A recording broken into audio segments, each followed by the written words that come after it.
성가대 찬양 대단히 감사합니다. 오늘은 요시야 첫 번째 제가 말씀을 전하려고 합니다. 이 요시야 왕에 대한 기사는 열왕기하 22장부터 23장 30절까지 말씀이 참 길죠. 똑같은 말씀이 역대하 34장 35장에도 있습니다. 그동안 제가 역대기 중심으로 기감 인물을 설교했는데 요시야 왕만큼은 그냥 바꿔서 뭐 이쪽 하나 저쪽 하나 아주 좀 훌륭한 사람이니까 말씀을 전하려고 합니다. 열왕기는 그 역사실록으로서 좀 사실대로 기록했다, 그것만 알면 됩니다.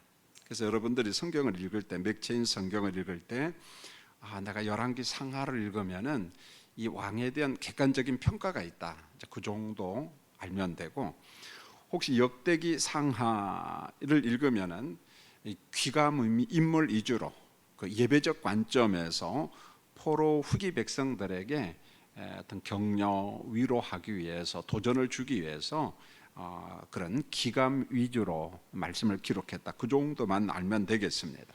그래서 제가 세 번 설교할 때는 열왕기 하 말씀을 통해서 요시야 왕을 전하려고 합니다. 여러분 1절에 보면 요시야가 8세에 남쪽 유다의 왕이 되었다 그랬습니다. 여러분 왕조사에는 이게 가능합니다. 8살이 왕이 됩니다 보면. 그리고 16대 왕으로 31년간 통치를 했죠. 굉장히 오래 통치를 했어요. 참고로 우리가 좀 비슷한 이름의 사람이 한 사람이 있는데, 남유다의 8번째 왕이 요아스도 7살에 왕이 됩니다. 자, 이렇게 7살에 왕이 되고 8살에 왕이 되는 게 이게 가능한가? 왕조사에는 가능합니다 이게. 왜냐하면은 옆에서 섭정을 기가 막히게 잘하면은 굉장히 좋은 통치가 가능합니다 보면. 그래서 7살에 왕이 된 요아스 같은 경우에도 대제사장 여호야다가 옆에서 섭정했기 때문에 얼마든지 가능했어요. 그런데 여호야다 대제사장이 죽고 나니까 문제가 생기죠 보면은요. 그래서 섭정을 누가 하느냐? 여러분 우리가 조선시대 역사를 보면은 왕들이 있고 누가 섭정했느냐, 잘한 사람도 있었지만은 문제투성이의 사람도 있었거든요 보면은. 그래서 옆에 누가 있느냐, 어떤 신하가 있느냐, 어떤 사람이 섭정하느냐, 그거에 따라서 역사가 그냥 완전히 뒤바뀌죠 보면은요. 자, 요시야가 왕이 되기 전에 그의 아버지 아몬이라고 하는 사람이 2년간 통치를 합니다. 그래서 오늘 읽은 말씀 열왕기하 21장 23절 앞에 보면은 아몬이 나오는데, 이 아몬이 정치를 잘 못했어요. 그래서 신하가 신복이 반역을 하고 신복이 아몬을 궁중에서 죽였습니다. 자, 아몬에 대한 평가가 나오는데 열왕기하 21장 20절로 22절을 보면은 아몬은 그의 아버지 므낫세의 행함과 같이 여호와 보시기에 악했다 그랬어요. 그 아버지 므낫세의 길을 그대로 간 겁니다 보면요. 2년 통치하면서. 그 다음에 아버지 므낫세가 섬기던 우상을 그대로 경배하고, 그 다음에 여호와 하나님을 버렸다 그랬습니다. 여러분 아몬이 22살에 왕이 되고 겨우 2년밖에 통치 안 했는데, 자, 이 사람에 대한 평가는 아주 그냥 55년 통치한 아버지하고 똑같아요 보면은요. 그러니까 하나님 보기에 별로 안 좋은 사람이 바로 아몬이었습니다. 자, 우리가 요시야를 공부하기 전에 그의 족보를 좀 공부하는 게 좋아요. 자, 그의 증조 할아버지가 누구냐면 히스기야 왕이고, 그의 할아버지가 누구냐면 므낫세 왕이고, 그의 아버지가 아몬 왕입니다. 그리고 네 번째가 이제 요시야인데, 여러분 히스기야 왕은 성경이 인정하는 정말 훌륭한 사람입니다. 보기 드문 선한 왕이죠. 그래서 역대하 32장 27절로 30절을 보면은 히스기야 왕 때 나라가 부와 영광이 아주 지극했다, 이런 말이 나와요. 대단한 나라여서 통치를 했습니다. 그래서 창고에 은금과 보화, 방패와 보배로운 그릇들이 많았다 그러죠. 창고가 은금 보화로 가득가득 찼어요. 국가 재산이 굉장히 좀 많았다는 거죠 보면은요. 자, 두 번째로 저장고에는 곡식, 새포도주, 기름들이 가득했다 그랬습니다. 먹을 양식이 풍성하니까 백성들이 배고플 일이 없었다는 거죠 보면. 굉장하죠. 세 번째로 짐승, 양떼, 소떼가 외양간과 우리에 있는데 성경이 이렇게 말합니다. 이는 하나님이 그에게 재산을 심히 많이 주었다 이렇게 말합니다. 하나님께서 그에게 재산을 많이 주었다 이런 표현을 쓰고 있어요. 그러니까 통치도 참 잘했습니다마는 하나님으로부터 인정받은 사람이 하나님께서 굉장히 축복을 많이 했습니다. 그리고 네 번째로 히스기야 왕이 정말 잘한 게 뭐냐면은 안전한 물을 공급했어요. 안전한 물이 중요하잖아요. 안전한 물을 공급했습니다. 그래서 기혼의 윗샘물을 막아 예루살렘 성읍에 안정적으로 물을 공급했다. 이 안정적으로 물을 공급하는 방법 중에 하나가 안반을 뚫어서 수로를 건설합니다. 안반을 뚫어서 얼마나 어렵습니까? 이게 어지간한 왕 같은 포기해 버리는데 이게 안전한 물을 공급받는다는 게 너무 중요하잖아요. 여러분 지금도 이스라엘의 가장 어려움이 뭐냐면 물이 없다는 거예요. 물론 이제 갈릴리 호수가 있지만은 이게 위험하거든요. 그래서 위에 있는 시리아가 그 물줄기를 막아버리면은 이스라엘 물이 없습니다. 지금도 물이 부족해요 보면. 그래서 이스라엘이 왜 골란고원을 점령했냐? 원래 시리아 땅인데 물줄기를 막으니까 폭격을 해버리고 이스라엘의 그 물줄기를 손대지 말아라. 그러니까 물줄기를 막으면 이스라엘은 고립이 돼요. 죽어요. 방법이 없잖아요. 그래서 그냥 폭격을 해버리고 공격을 하고 옛날부터 이런 어려움이 있었습니다. 그래서 물을 갖다가 안전하게 공급한 일, 이게 바로 히스기야 왕이 정말 잘한 겁니다. 자, 히스기야 왕이 죽고 이제 그의 아들 므낫세가 왕이 되는데, 여러분 남유다 왕 중에서 가장 포악한 왕 중에 한 사람이 므낫세. 여러분 잊지 마십시오. 북쪽은 누구냐면은 지난번에 이야기했죠. 누구예요? 아하. 물론 이제 못된 왕들이 많지만은 그 중에서 1등이 아하. 그 2등 다 비슷해. 북쪽 사람들은. 그 다음에 남쪽에는 이 므낫세가 참 사악한 왕이었는데, 자 12살의 왕이 되고 55년간 통치를 합니다. 지난주에 공부를 했습니다. 아버지 히스기야 왕과 한 10년 동안 통치를 같이 했기 때문에 아버지 것을 그대로 봤을 텐데 아버지 것을 다 던져버리고, 물론 이제 외교 차원에서 그 다음에 바알신이라는 풍요의 문제, 자 여기에 현혹이 돼가지고 므낫세가 이제 넘어가죠 보면은. 그래서 므낫세가 죄악된 행실 때문에 바벨론의 포로가 됐다. 성경은 가끔 그런 이야기를 합니다. 왜 이스라엘의 남쪽 유다가 바벨론 포로가 되었는가? 물론 조상들의 죄가 있고 그들의 죄가 있지만은 특별히 므낫세를 강조를 많이 합니다. 므낫세가 하도 못된 짓을 많이 해가지고 바벨론의 포로가 되었다. 그런 원인 제공자 중에 하나가 바로 이 므낫세라는 거예요. 이게 역사입니다. 우리가 참 역사를 두려워해야 돼요. 아니 내가 뭐 죽고 없는데 그런 생각을 하면 안 되거든요. 보면은 역사가 어떻게 평가하느냐 대단히 중요하죠. 그런데 역대하 33장 11절로 13절에 보면은 유달리 므낫세의 회심에 대해서 소개를 합니다. 이게 열왕기와 다른 점이에요. 자, 뭐라고 이야기하냐면 아수르 군대가 므낫세를 새 사슬에 묶어 바벨론으로 끌고 갑니다. 왜 바벨론으로 끌고 가냐면 아수르로 끌고 가야 되는데 이미 바벨론도 아수르의 속국이 되었어요. 그러니까 멀리 끌고 갈 필요 없죠. 그냥 바벨론 지역으로 끌고 가도 됩니다. 바벨론이 이미 아수르가 이미 바벨론을 통치하고 있습니다. 수모를 이렇게 당한 므낫세가 정신을 차려 그때 하나님 앞에 간구를 합니다. 그리고 예루살렘으로 돌아와요. 이것을 계기로 성경은 이렇게 말합니다. 역대기는 이렇게 말합니다. 그제야 여호와께서 하나님인 줄 알았다. 그 전에 하나님 몰랐다 그런 말이 아니에요. 이스라엘 백성들은 하나님 다 알아요. 우리는 하나님의 선민이다 그 엄청나게 자랑하는데 이게 무슨 말입니까? 그제야 여호와께서 하나님인 줄 알았다. 내가 가는 게 잘못인 줄 비로소 깨달은 거예요. 보면은 자 포로 후기 말씀인 역대기가 므낫세의 회심 기사를 기록한 목적이 있는데 바벨론 포로에서 돌아온 백성들아, 자 아수르의 포로로 잡혀간 므낫세가 회개한 것처럼 너희도 여러분도 하나님을 가까이 하라. 그 말을 이거 하나 전하려고 한 거예요. 자 그동안 뭐 어떤 짓 해서 바벨론 포로가 되었는데 이제 므낫세처럼 정신 바짝 차리고 하나님을 가까이 하라. 그러면 하나님이 축복한다, 은혜 주신다. 요 한마디 하려고 이 문제투성이의 므낫세를 갖다가 역대기는 이 부분을 귀감인물로, 전체가 아니에요, 이 부분을 귀감인물로 이야기하고 있다는 거예요. 여러분, 우리 인생에 어느 때 전환점이 있고 변화가 있느냐면은 뭔가 큰 위기를 겪고 나면 그런 전환점이 생겨요. 보면 그 중에 하나가 질병입니다. 그래서 병치레를 하고 나면은 깊은 생각을 하잖아요. 내가 이러다 죽겠구나. 그 다음에 내가 정말 죽으면은 하나님 나라에 갈 수 있을까? 내가 구원의 확신이 있는가? 이런 걸 점검을 하거든요. 보면은요. 심지어는 불신자 같은 경우도 이때 전도가 되고 그런 경우가 있습니다. 보면 인생의 전환점이 있어요. 보면은요. 그 사람이 너무 교만하고 정신 못 차리고 하는 사람은 그의 인생의 전환점을 위해서 하나님께서 정말 택한 백성이라고 하면 그를 불러요. 회초리를 두들겨 패서라도 부릅니다. 그렇지 아니하면 정신 못 차리거든요. 보면은요.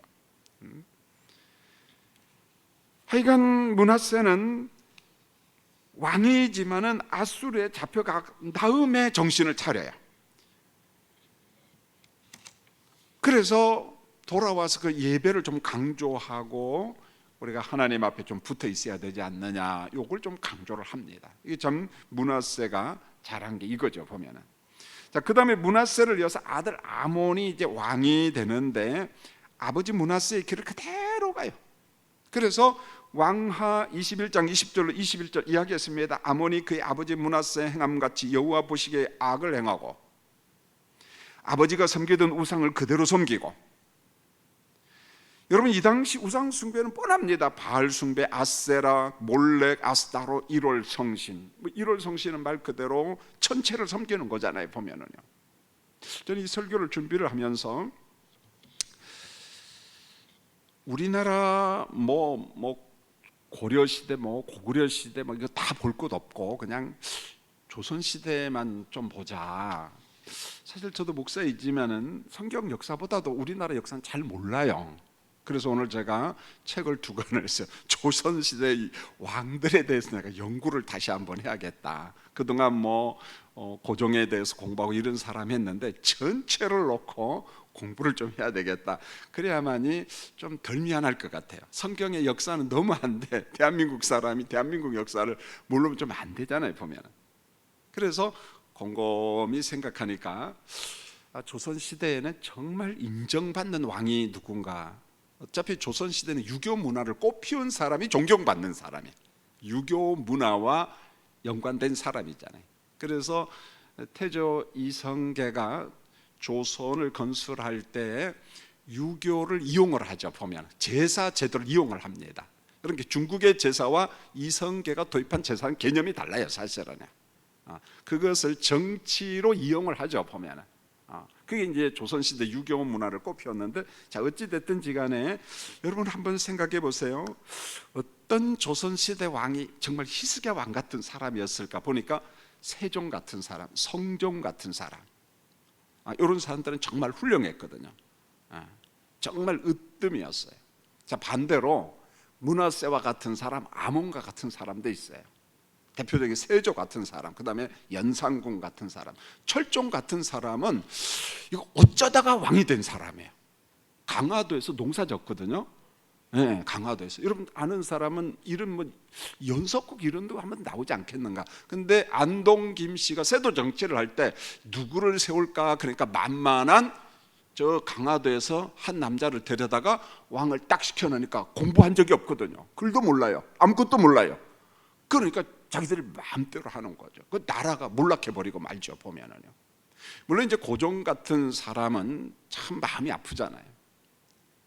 정치사를 보면은 고종이 그때 청나라 때 붙어 있다가 러시아로 갔다가 일본으로 갔다가 막 영국에 붙었다가 미국에 붙었다가 이러지 말고 정치적인 좀 감각이 있었다면 그때 영국을 딱 붙잡으면은요 우리나라가 훨씬 더 잘 살았을 거예요. 근데 망하려고 하는 러시아를 붙잡아 갖고 망해버린 거야. 여러분 사람을 잘 잡아야 돼. 잘 나가는 사람 잡으세요. 할렐루야. 요건 아멘 안 해도 괜찮아요. 그래서 고종의 역사를 보면은 참 마음이 아파요. 보면은 물론 이제 그의 아버지 대원군이 섭정하는데 아버지가 참 못됐어. 그러다 보니까 힘들었어요, 사실은. 그런 역사 이야기를 오늘 성경과 빗대어서 좀 이야기를 하는데, 여러분 그랬으면 좋겠어요. 우리가 기도하면서 한 역사 속에서 정말 히스기야처럼, 오늘 성경 나오는 요시야처럼, 혹은 세종처럼, 성종처럼, 혹은 정종처럼, 이런 사람들처럼 정말 훌륭한 우리나라 이끌어갈 수 있는 지도자가 나올 수 있도록 여러분 기도해 주시기를 원합니다. 여러분 우리가 그런 책임이 있거든요. 왜요? 이 권위는 하나님으로부터 허락된 것이기 때문에 우리가 이제 그런 기도를 해 주셔야죠. 할아버지 므낫세와 아버지 아몬의 이 소름 끼치는 탈선 이후에 왕이 된다. 아이고, 이게 보통 일이 아닙니다. 이건 왕 안 하는 게 좋아, 사실은요. 왜요? 앞사람이 1, 2년 잘못했으면 빨리 복구가 됩니다. 근데 50년 이상 완전히 이상한 짓 해놨기 때문에 이걸 복구한다는 게 정말 어려워요. 너무 어렵습니다. 이 요시야는요 참 힘들게 왕이 되었어요. 그 앞에 있는 할아버지하고 아버지가 얼마나 못된 짓을 많이 했는지. 그래서 요시야가 나라를 재건한다는 게 쉬운 일이 아니었어요. 그러나 요시야는 언제나 누구를 생각하면 증조 할아버지를 생각해요. 히스기야 왕을 생각합니다. 그래서 내가 우리 증조 할아버지처럼 지금 현재 나라가 어렵지만 경제 부흥을 시키고 영적 부흥을 회복해야 되는데 어떻게 하면 좋을까? 이 책임이 굉장히 막중했어요. 책임이 정말 막중했어요. 이제 가끔 가다가 우리 부목사님들한테 그런 이야기를 합니다. 이제 담임 목사로 나가야 되잖아요. 여러분도 기도해 주세요. 우리 최윤식 목사님이나 김태형 목사님 같은 나이적으로, 그다음에 대학원 졸업 연도 이런 걸 보면 나가야 됩니다. 제가 뭐 쫓아내려고 그런 말 하는 게 아니고 제 성품이 그런 거하고 맞지 않아요. 늘 좋은 교회, 그들의 적성에 은사에 맞는 교회 위해서 기도 여러분이 해주셔야만 되거든요. 저 뭔 이야기하다가 거기로 갔네. 예? 나중에 이제 또 생각이 날 겁니다. 예. 왜냐하면 지금 좀 빼먹고 다른 설교를 하려다 보니까 그랬던 것 같아요. 그냥 갑니다. 보면은 이게 증조 할아버지 그 히스기야 왕, 이제 또 생각이 났네요. 우리 부목사님들한테 늘 그런 이야기합니다. 좋은 교회, 큰 교회 가면 좋겠다는데 그 생각 깨라. 좋은 교회, 큰 교회 가면 목회가 엄청 힘들어요. 왜요? 전임 목사님을 따라잡기가 힘들어요. 전임 목사님이 설교도 잘하죠, 교회도 부흥시켜놨죠. 이 후임자는요, 그 못 뛰어넘어갑니다. 그 가면 편하죠. 뭐 월급도 많이 받고 좋은 환경에서 그건 좋지만은 그래도 목회 역량이 잘 안 나타나요. 전임자를 뛰어가기 어렵습니다. 내가 갖고 웃으면서 사고 뭉치 교회 가라. 완전 엉망되고 싸움하고 그냥 전임자가 속된 말로 개판치고 거기 가서 정신 바짝 차리고 3년만 설교하면 된다. 다른 거 할 필요 없어. 그냥 설교만 기가 막히게 하고 그 속에 리더십, 영적 파워만 있으면은 교인들 다 따라온다. 왜요? 어차피 우리는 복음을 먹어야 살아나거든. 할렐루야. 그 이야기를 해요. 보면 맞아요, 여러분요. 성도들은요 은혜 받으면 살아납니다. 그동안 문제했던 거 다 없어져 봐요. 근데 은혜 못 받으면 안 돼. 그런 거예요. 지금 요시야 왕이 똑같은 환경이에요. 할아버지하고 아버지가 57년 동안 이거 사고뭉치 문제를 일으켜 놨기 때문에 어렵지만은 그러나 반전도 쉬워요. 보면은 그래서 본문 2절을 보면 요시야 왕의 평가가 이렇게 나와요. 여러분 2절 한번 읽겠습니다. 시작. 요시야가 여호와 보시기에 정직히 행하여 그의 조상 다윗의 모든 길로 행하고 좌우로 치우치지 아니었다. 이게 요시야에 대한 종합평가입니다. 할 말 없어요. 종합평가입니다. 여러분 요시야는 여호와 보시기에 정직히 행했다. 그 다음에 다윗의 모든 길로 행하고 좌우로 치우치지 않았어요.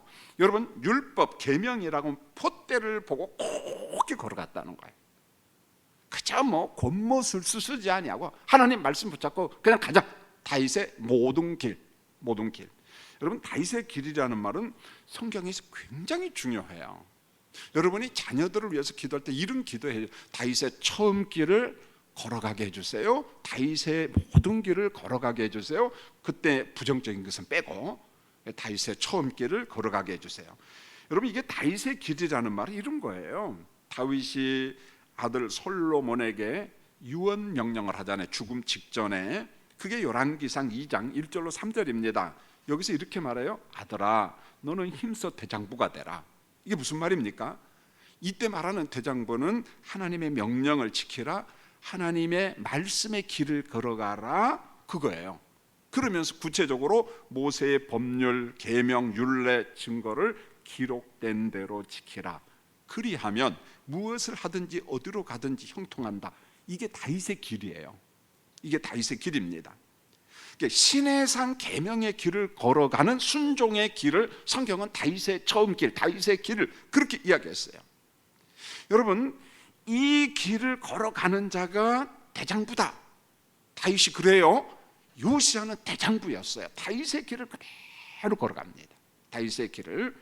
여러분, 요시야가 왕이 된 지 18년 되던 해, 오늘 본문 3절에, 그러니까 나이적으로는 얼마겠어요? 이제 26살밖에 안 됐어요. 사실은 26살 되던 해에 성전 수리를 합니다.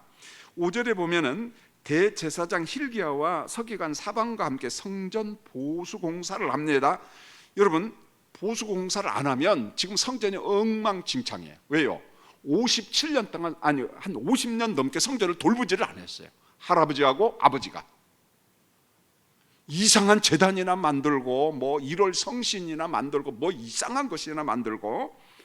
자, 이제 성전 보수공사 책임을 진 이 목수, 건축자, 미장이들을 데리고 와서 일하는데, 이분들이 얼마나 진실하게 일하는지 몰라요. 참 진실합니다. 열왕기하 12장 4절로 14절을 보면은 요아스 왕도 성전 보수공사 프로그램을 진행을 합니다. 예, 성전. 그러나 뒤에 여호야다 그 대제사장 섭정하는 고모부가 죽고 나니까 정말 엉망진창 돼버리는 거죠.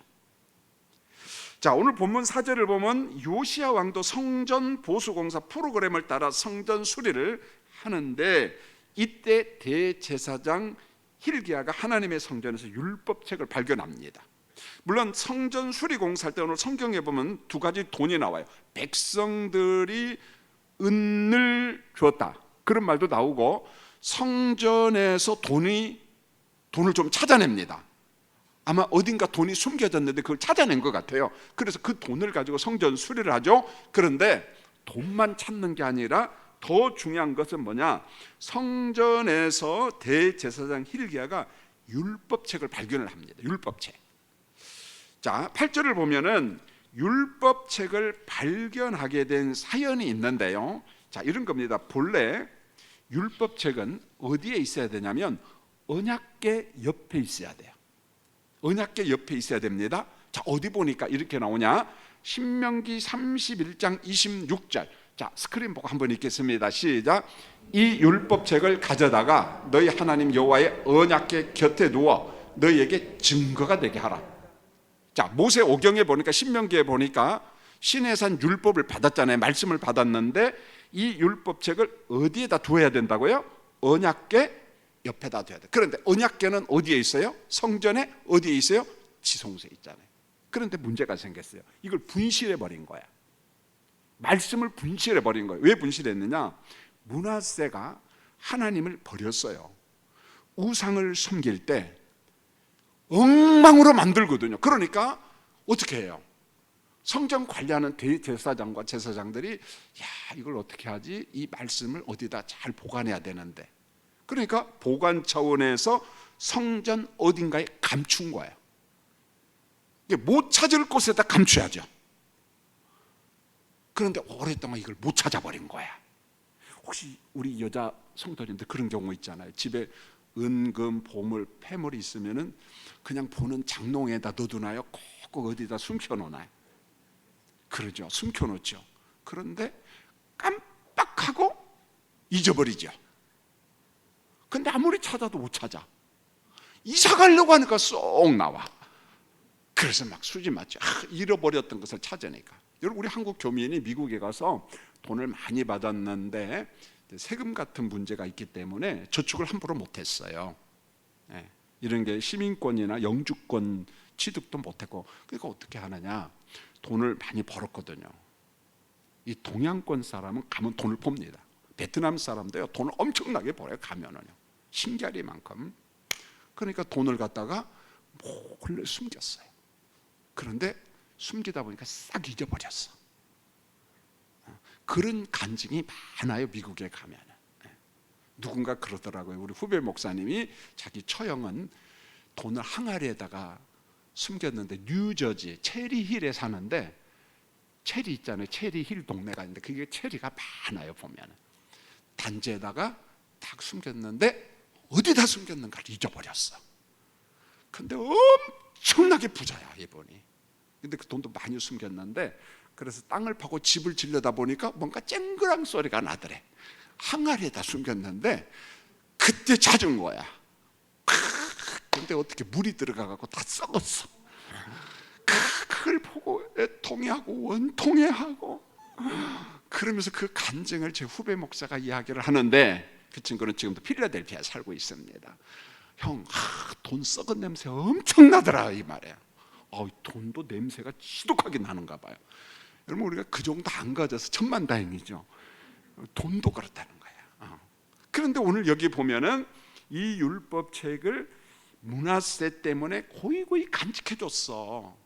잘 보관했는데 잊어버린 거야. 근데 성전 보수공사하다가 찾았습니다. 그래서 hil기야 대제사장이 발견한 율법책이 어딜까? 세 가지 견해가 있어요. 신명기 말씀이다, 모세 계명 규정집이다. 이게 계명을 설명하는 어떤 규정집이 있다, 그거다. 아니다, 이거 모세 오경이다. 이게 보통 모세 오경으로 봅니다.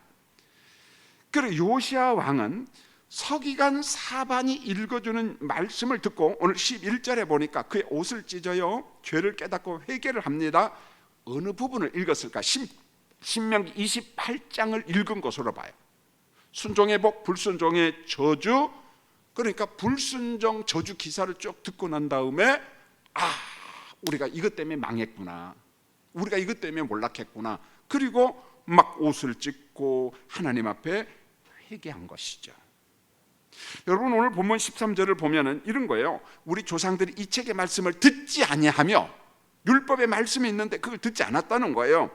그래서 이 책에 우리를 위하여 기록된 모든 것을 행하지 아니함으로, 이렇게 불순종만 골라서 한 겁니다. 여호와께서 우리에게 내리신 진노가 크도다. 요시야가 그냥 알아버려요. 말씀의 사람이니까 뭐가 문제인가를 그냥 알아버렸어요. 그러니까 신명기 28장의 1절로 14절은 축복 목록 짧잖아요. 15절로 68절은 저주 목록이거든요. 저주 목록 엄청나게 깁니다. 자, 요시야는 제사장과 서기관에게 요구를 합니다. 자, 우리가 하나님의 진노를 받게 된 것이 이 말씀대로인데, 그래도 우리 하나님 앞에 한번 물어보자. 하나님 앞에 물어보자. 요시야는 알았어요. 조상들의 불순종의 결과로 하나님의 진노가 이렇게 임했다는 것을 압니다. 제가 최근에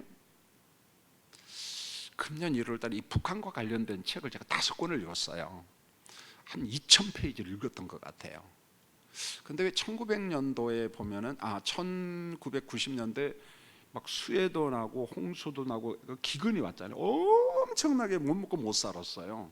왜 그랬을까? 물론 이제 책을 통해서 자료를 읽었는데, 제가 최근에 이름이 재밌어요. 이름이 김북한 목사야. 그러니까 아마 제가 보니까 이분이 북한서 내려와 가지고 이름을 개명을 한 것 같아요. 북한. 그리고 목사님이 되었어요. 그런데 그 공중파 방송입니까? 뭐 그냥 이런 방송인데 굿TV 같아요. 거기서 방송한 것 같아요. 그게 오래전에 나온 거겠죠. 그분의 그 설교를 들으면서 연도별로 논리적으로 착착 이야기해서 제가 그때 1월 달에 읽은 책을 그냥 다 알아버렸어요. 그분 강의를 통해 가지고.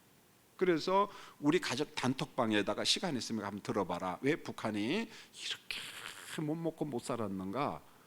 그런데 그분은 김일성을 신격화한 날로부터 북한이 곤두박질하기 시작했다는 거예요. 그게 언제냐? 1968년부터 김정일이가 아버지 김일성을 신격화합니다. 여러분, 1970 72년도 이우락 씨가 7.4 공동선명하게서 북한 가죠. 그때까지 우리 남쪽이 북한을 못 따라갔어요. 여러분, 북한은요 중진국이었어요. 공산권 내에서 잘 사는 나라였습니다. 우리 남쪽이 못 따라가요. 그래서 박정희 대통령의 기록 가운데 이런 글이 있어요. 우리가 북한보다 못 산다. 경제 원조 좀 해줘라. 자립 좀 해야겠다. 그랬어요, 여러분요. 그분도 그 이야기를 합니다. 여러분, 우리나라 교육도요 거짓말이 엄청나게 많았어요. 보면 여러분, 대부분 제 또래는 거짓말을 공부를 했어요. 사실은 이제서 비로소 이게 밝혀지는 건데, 그런데 그만 곤두박질을 칩니다. 그게 뭐냐? 거기에서 김북한 목사님이 이야기를 딱 하는데, 제가 2000페이지 읽은 책하고 딱 맞아떨어지니까 전 쾌재를 부른 거예요. 와, 이렇게 신격화를 했구나. 하나님께서 그냥 싸그리 말아먹는 거야, 그냥. 그래서 비가 올려다가도 비가 남쪽에서 딱 끝나는 거야. 북한까지 안 가. 그러니까 기근. 그래서 이 북한도 한번 잘 살아보려고요, 인분 모집운동, 그래서 한 사람이 대변 1톤씩 반납해야 됐어. 그러니까 그것 때문에 얼마나 힘들었는지 몰라. 그래서 이 똥을 갖다가 사고 팔았답니다.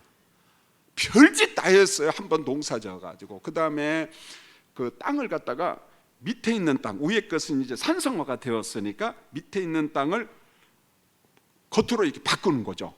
그러니까 그러면 농지가 좋아지잖아요. 여러분, 우리가 시골에서 그런 개간 그런 거 해보잖아요. 그런데 한 번 태풍이 왔는데, 그 태풍이 원래 한국까지 왔다가 일본으로 갈 태풍인데, 딱 한 번 그 태풍이 북한으로 싹 가가지고 바꿔놓은 거 있잖아요. 토양 싹 쓸어갖고 다 내려가 버려야 되는 거예요. 신기하죠. 그러니까 거기에서 뭘 깨달았냐? 아, 그렇구나. 하나님께서 하나님을 대적하고 우상 숭배하고 어느 한 개인을 신격화할 때 철저하게 심판하는구나. 그분은 그러더라고요. 남한 성도님들에게 여러분들이 기도해 주시고, 그들이 김일성 우상 숭배를 버리고 신격화를 버리고 하나님 앞으로 돌아오면은 함께 더불어 잘 살 거다. 왜요? 잘 살았거든요. 원래 거기에 또 예수 믿는 사람들이 많았던 지역이고 하니까 그 문제가 해결되지 아니하면은 이건 회복이 안 된다. 왜요? 하나님께서 딱 붙잡고 있기 때문에. 누가 하나님을 대적해요? 하나님께서 그 재앙을 거두지 않으면은 북한은 희망이 없다. 별짓 다 해도 희망이 없다는 거야, 그분들은. 왜요? 경험해 봤기 때문에.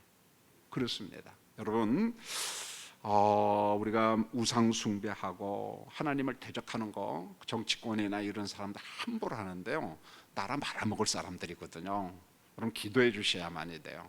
우리나라가 하나님의 이름을 거룩히 여기고 대적하지 않도록.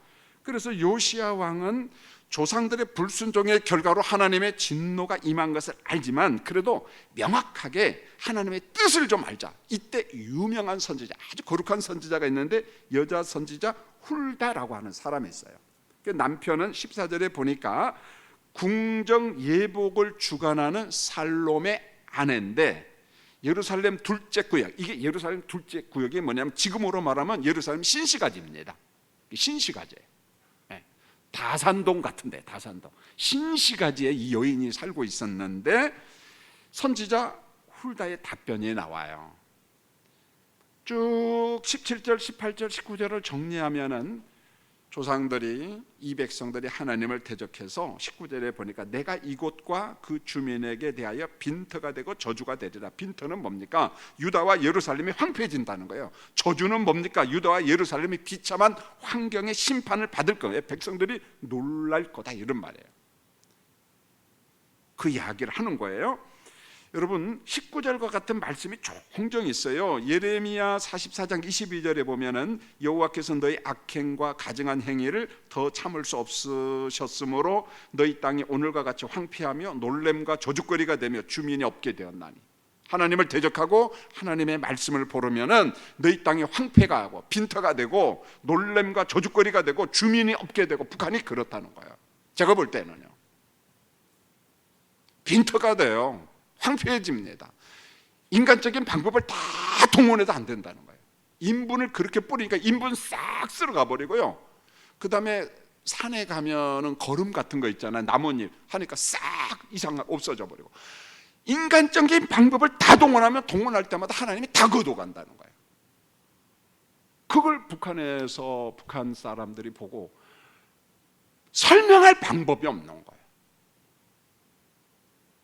그런데 결론이 뭐냐? 예수를 알고 하나님을 알고 보니까 하나님의 징벌이에요. 하나님의 징벌. 남쪽도 마찬가지, 어느 나라든지 마찬가지입니다. 하나님을 대적하고 하나님의 말씀을 거부하면은요, 하나님께서 그냥 내주지 않아요. 이 교만한 인간들이 그저 자기 뭐 실력 재주 가지고 뭘 해보겠다고 하는데, 아니요, 그렇지 않아요. 뭐 싸우고 지지고 볶고 막 남쪽이 그래도요, 기도하는 무리가 있어요. 하나님을 의존하는 백성들이 있어요. 하나님이 그것을 긍휼히 여기고 있는 겁니다, 여러분요. 그런데 여러분 기도시면 되겠어요? 안 되죠. 우리 같이 기도해야죠. 그게 우리나라를 붙잡고 있는 거예요. 보면 여러분 큰 소리 쳐도 괜찮아요. 나 때문에, 지금 내 기도 때문에 대한민국이 요만큼 산다. 너희들 때문에 사는 게 아니야. 누구 때문에? 정치하는 너희들 때문에 사는 게 아니야. 이 사람들 보면 막 스트레스 받죠. 열받아요. 보면은요. 누가 그래요? 우리나라에서 제일 못하는 게 그거래요. 그건 설명 안 하게요. 여러분 그래도 감사한 것은 요시아의 마음인데, 율법책의 말씀을 듣고 마음이 부드러워졌어요. 마음이 부드러워졌단 말이에요. 회개했다는 거예요. 옷을 찢고 회개, 말씀을 듣고. 이게 부드러움이에요. 마음이 바위덩어리 같은 사람은 반응이 없습니다. 반응이요. 지금도 여러분 반응이 있으면 고개 좀 끄덕끄덕 해주세요. 여러분요. 괜찮아요. 반응이 있다는 거예요. 그래서 증조 할아버지 히스기야 왕의 영성을 그대로 회복하죠. 그런데 훌다가 20절에 조금 슬픔을 예언을 합니다. 그러나 이게 꼭 슬픔은 아니에요. 여러분 마지막 20절 같이 한번 읽겠습니다. 시작. 그러므로 보라, 내가 너로 너의 조상들에게 돌아가서 평안히 묘실로 들어가게 하리니 내가 이곳에 내리는 모든 재앙을 내 눈이 보지 못하리라 하셨느니라 하니 사자들이 왕에게 보가냐. 이게 무슨 말입니까? 요시아가 일찍 죽어요. 그래서 이 갈그미스 전투에 애굽의 바로 누구가 뭡니까? 저 위쪽 동네 사람하고 싸우기 위해서 오잖아요. 그런데 너희 나라를 좀 통과하자 그러니까 요시아가 허락을 안 해주거든요. 여기서 싸우다가 죽습니다. 40대 초반에 죽어요. 사실은 슬프죠. 젊은 나이에 이렇게 통치를 잘하는 사람이 한 좀 20년 더 했으면 얼마나 좋겠어요. 나라가 부강해지고. 젊은 나이에 죽은 건 슬픔이죠. 그런데 오늘 성경이 뭐라고 이야기합니까? 참혹한 징벌을 보지 않고 부름받은 것은 은혜라는 거예요. 자, 우리가 여기서 죽음을 정리를 다시 해야 돼. 정리를 내려야 됩니다. 여러분 오래 사는 것만이 복이 아니라는 거예요. 육신의 고난, 심령의 고난을 마르고 닳도록 당하는 것은 어떤 면에 있어서 그게 축복이 아닐 수도 있다는 거예요. 보면은요, 요시아처럼 하나님의 은혜 가운데 참 잘 살다가 이 세상에 일어날 환난과 재난을 보지 않고 너는 일찍 하나님의 부르심을 받을 거야. 오늘 이 이야기를 하고 있어요. 여러분 히스기야의 영성, 요시아의 영성, 이게 경제 부흥의 지름길이에요. 여러분 우리가 대한민국 잘 살기를 바란다면요, 여러분 우리 한국교회가 히스기야의 영성을 회복하고 요시아의 영성을 회복하면요, 나라의 모든 게 회복이 돼요. 여러분요.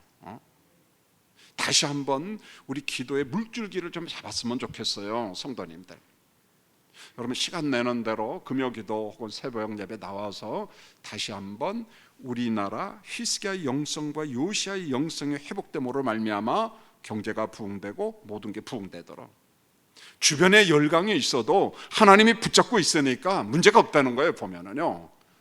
그런데 하나님이 없이 우리가 준비해서 핵을 만들고 미사일을 만들고 뭘 만들고 해도 하나님께서 북한 보니까 다 가져가 버려요. 여러분 의미가 없다는 거예요. 보면은. 사랑하는 성도님들, 여러분 대한민국 사랑하시죠? 예, 아멘 해야죠. 여러분 그렇다면은 대한민국을 살리는 길은 뭔가 교회가 교회다워야 돼요. 그럼 어떤 게 교회답습니까? 히스기야의 영성, 요시아의 영성을 교회가 가진다면 비로소 그 교회가 있는 대한민국은 살아납니다. 여러분요. 정치가들이 막 싸우고 볶고 해도 그래 열심히 해라 너희들, 난 기도할 테니까. 그러면 너희가 살리는 게 아니라 내가 대한민국을 먹여 살린다. 할렐루야. 이런 좀 배짱을 가졌으면 좋겠어요, 여러분. 누가 막 교회 비판하면 한마디 해줘요. 나 때문에 너도 먹고 사는 줄 알아. 아니 뭘 하는데 내가 너를 위해서 기도한다. 이렇게 좀 그러한 영적인 자부심을 가졌으면 합니다. 광고 말씀.